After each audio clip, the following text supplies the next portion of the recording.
Hi, it's Darnell with Wheel of Recipes, and today I'm going to be making some dehydrated onion rings using a recipe directly from the recipe book that comes with the Emeril Lagasse Power Air Fryer 360 XL, and it's also available free online.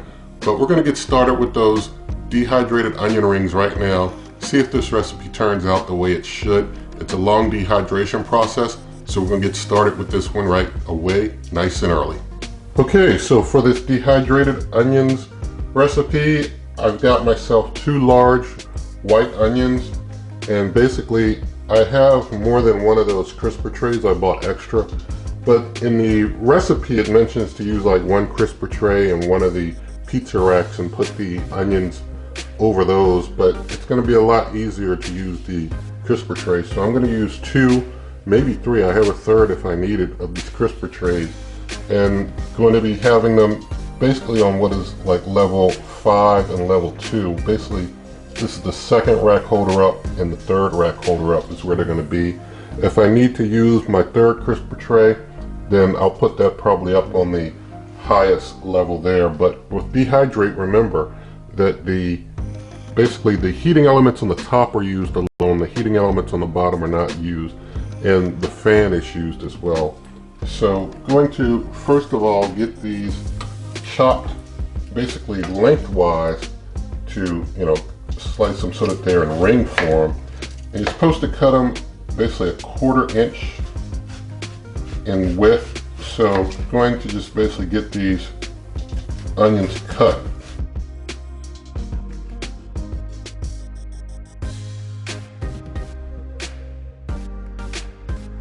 You're supposed to basically kind of separate the rings, and once you get the rings separated, then you can put things into the crisper trays.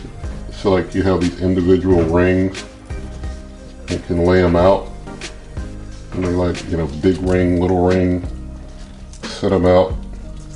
And I think some of the little rings might be able to fit inside of the big rings to help better distribute things. I am seeing though, from how much space these are taking up, I'm going to definitely need all 3 of my crisper trays. So I'm just basically getting all my crisper trays set out to just use all 3 of them, because I'm going to need the space. I don't even know if I'm going to be able to do the second onion, seeing how much space this one that I've already sliced is taking up. I know I can put some of these little rings into the big rings to try and compensate, but still all the same. Might only be able to get a single onion chopped up and dehydrated across 3 whole crisper trays. We'll see about how much room this is going to need, but it's looking at this point like we might only use 1 onion for this dehydrated onion ring recipe. I guess if you use 2 onions as the recipe calls for, you better get yourself 2 small white onions. I don't think that 2 of these larger ones is going to work out too well. If you're going to do 2 large ones, you're going to have too much onion. So I'm going to try and basically get some more out of the big ones, the big rings that we can dehydrate, because I always like the bigger sized onion rings anyway. So try and get the big ones. That one there is kind of thin. He's probably going to dehydrate down a whole lot. Let's get this out of the way here. We'll just kind of set this down right here so it's flat. Let's get some more of these rings set out.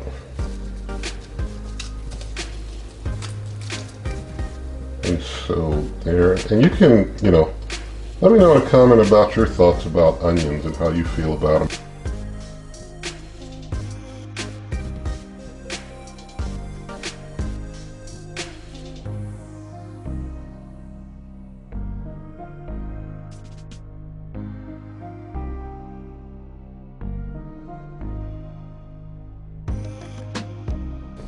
So going to put these on the levels that I mentioned. This is the second rack holder up, third rack holder up,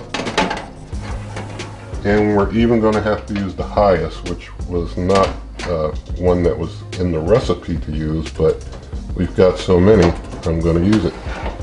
So we got 3 racks of onions. Closing up. I'm already on the dehydrate function, so I'm going to increase the time. You're supposed to increase the time to 10 hours. So going all the way out to 10 hours. Actually, it's already on hours and minutes. So 10 hours is what I want. So going down to that. So we're on 10 hours, 0 minutes. It's supposed to use 120 degrees Fahrenheit, which we have it set for. So going to go ahead and hit start. And 10 hours, and it went down 1 minute as soon as I hit start. That's interesting. It went down to 9 hours 59 minutes. But anyway, this is a long dehydrate process. 10 hours is to me a pretty long time for a countertop cooker cook. So more used to something that'll go 10 plus hours if I'm like out on the smoker or something. But we're gonna let this go ahead and cook for a lot of time. I may bring you back somewhere in this process just to check in, let you see how things are looking partway in or something. But we'll let this go for now. Okay, so 5 hours have passed, so I'm going to hit the pause button and going to do some moving and spinning of some things. And for anyone wondering, does my house smell like onions? Yes. Yes, it does smell like onions all throughout the place. So it gets to a point that your nose becomes a kind of nose blind to it, as they say. Sometimes strong odors, your nose just eventually blocks out to the brain, but you don't notice it as much. So I'm basically putting the top one on the bottom and spun it. I'm spinning this middle one around. And also, I think I'm spinning this one that I had on the bottom. I think it came out like maybe this way or maybe that way. I'm not sure which way it came out now since I pulled it out. I may be putting it back in the same exact way, but at any rate, it's going up top. But you basically want to try and spin and swap the racks from the top and bottom. And so closing up and basically going to let that continue.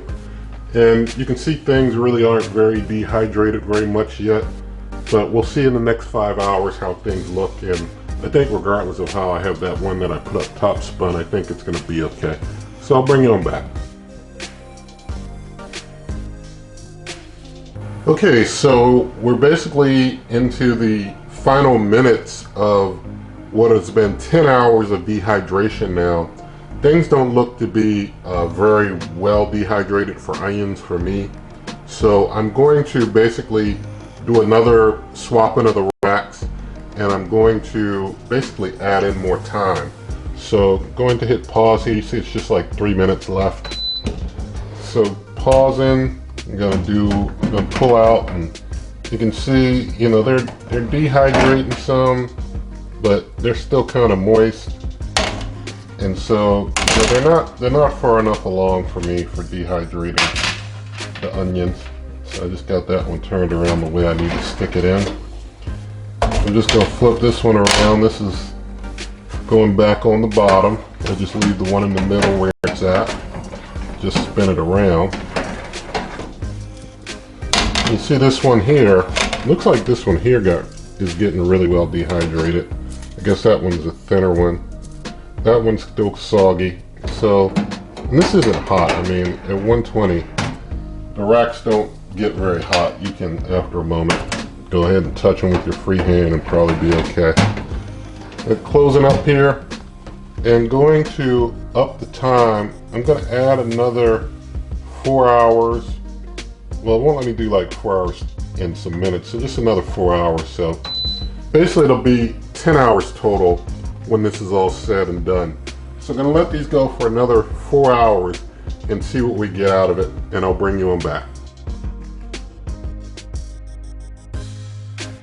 Okay, so we're coming into the final seconds of 14 hours of dehydrating onions. And so, you can probably see from how they look there, they didn't really shrivel all the way down really small because I cut them by hand, and some of them are cut thicker than others. And I know, you could cut them thinner, to get them to dehydrate more. I could have used my mandolin, but I wanted to cut these by hand just by way of personal preference. And so we're going to see how these turned out in a moment, but you know, you can use these, you know, in your different recipes if you want dried onion flakes to use in your recipes, or if you just want to chew on some crispy dehydrated onion rings, you can do that too. But they're done now. So 14 hours of dehydration finally complete after we added 4 hours. And so you can see how they look there. So I'm just going to take one here. You can see that they're, you know, pretty shriveled down. Still a little moisture on this one. Like this one here still has a little moisture on it. This one here is more like paper, really well dehydrated. So, you know, depending on how well I, you know, made my cut, they kind of vary. Probably could have upped the temperature, like this one's really thin. So, you know, I could have probably upped the temperature a little bit, you know, maybe done them a little differently, but basically this was just to show that the Emeril Lagasse Power Air Fryer 360 XL can do your dehydration work. And so we'll just do a interesting onion taste test. So here we have dehydrated onion rings. So just gonna do a very interesting taste test just to check it out.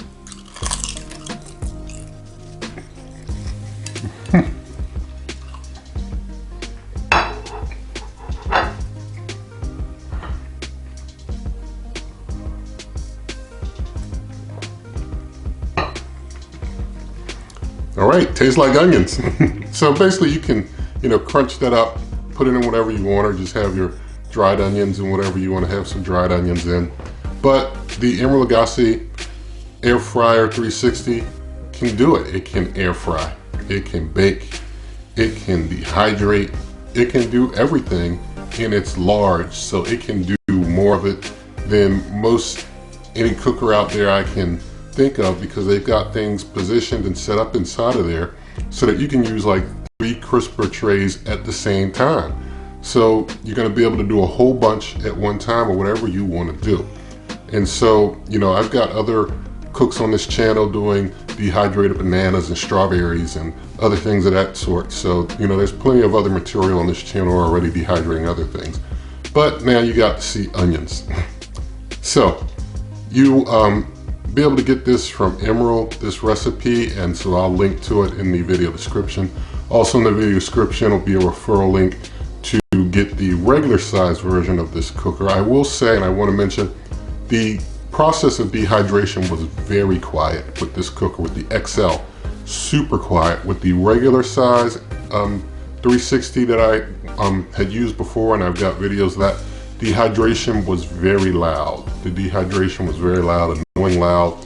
Fan going, it was pretty loud. But with this XL, it's very quiet, and I really like that. So, you know, had it going 14 hours and didn't mind. You know, didn't even really notice, you know, because it's so quiet. So it turned out really well. And also in the video description, you'll see other ways that you can also help this channel. And you'll be able to find other recipes for this cooker and others at superwaveovenrecipes.com. You can always come to this YouTube channel by going to waveovenrecipes.com. On Twitter and Instagram at waveovenrecipes. If you like this video, please give it a thumbs up. Share the video with a friend. Leave your comments. Subscribe to the channel. Hit the notification bell. And good eating.